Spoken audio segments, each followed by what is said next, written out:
Most of the fear is from failures and mistakes. So people have been groomed not to face the failures or mistakes or to avoid it.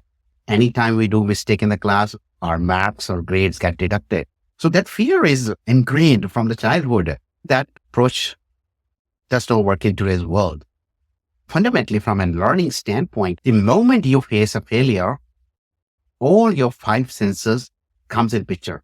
Your mind starts working, you start thinking, your heartbeat goes up, you become too aware of the environment.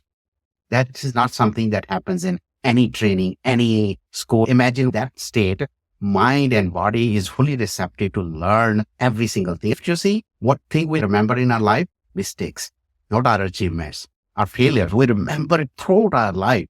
And that's because our all senses get involved in this one. The moment your all senses are triggered, this is where we are opening up all the sensors now to learn. So that's the foundational thing, that failures actually cause learning to go faster.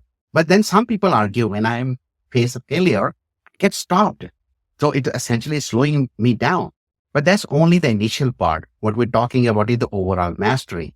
When we subject more failures in front of people, they actually become fast learner. Their overall time to mastery get faster. There are a lot of experiments out there in the science, particularly pilots.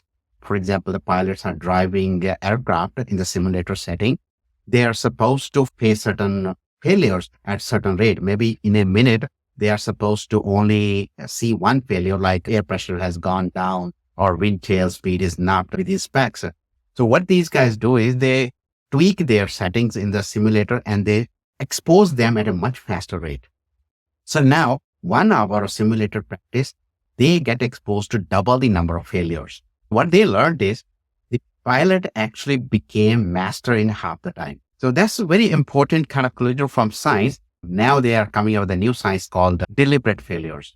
If people are exposed to productive failures where they are made to fail deliberately with the purpose of them failing, they become master of that particular domain in a much, much shorter time. And which is very counterintuitive, by the way, but that works.